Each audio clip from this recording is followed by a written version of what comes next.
Hello, everyone. As the war in Ukraine goes on, we have two distinctive groups of people emerging. And interestingly, those groups include people from all walks of life, from your, basic citizen to heads of state, people who understand the importance of democracy and territorial sovereignty, respect for one's neighbors, and people who think that it's okay to just walk in and take whatever the fuck you want. And no, I'm not going to apologize for my language because that makes me angry. Exhibit 1, Trump and his new BFF, Orban.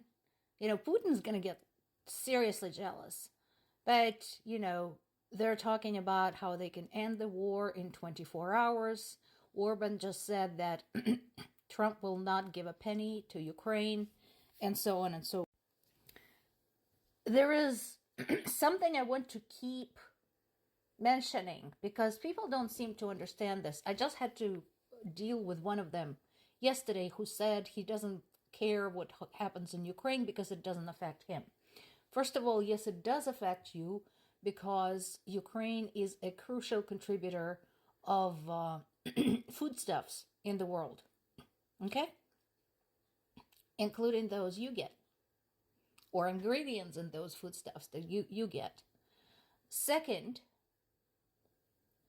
when we have a precedent of surrendering a portion of the country to a bully, that bully is going to think that there's no law onto them. So they will just keep doing that. And again, you never know when somebody like Russia may decide, you know what, I want Alaska back with its resources and so on and so forth. And that, by the way, in case you think it's just a fantasy, it's not a fantasy. Their government has already discussed this. And this is also the stance of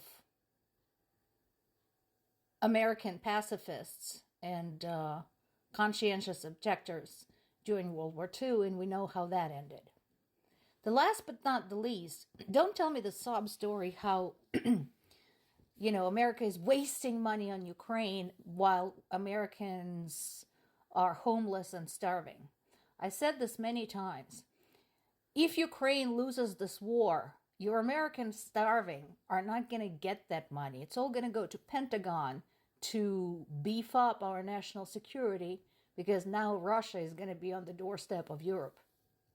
So if you think for 1 second that finances from Ukraine are directly impacting the lives of American poor, you're a moron and you don't know how your national budget works.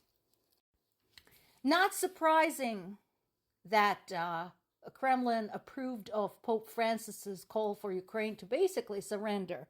And I like that Reuters included that photograph there.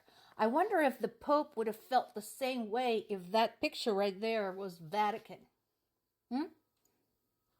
Would he then believe that it is so courageous to throw up the white flag if his priceless treasures, his people, his faithful,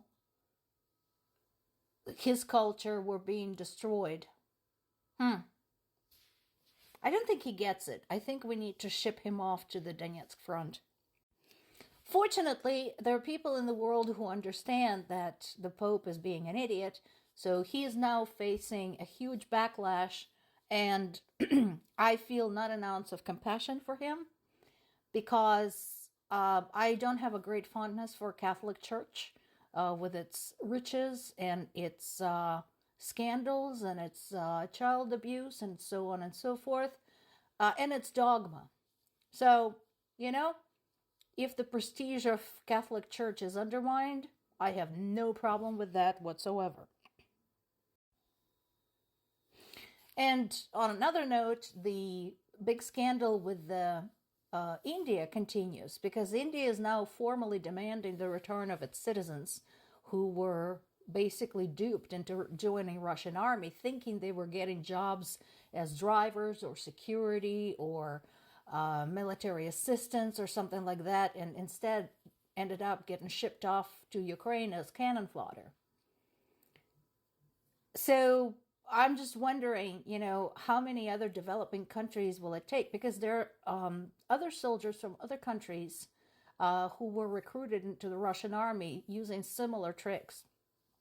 Particularly the Russian military targets third world countries where there is a obviously great percentage of population living in poverty. African countries, in case those of you who are saying, oh, it's just some white people squabbling.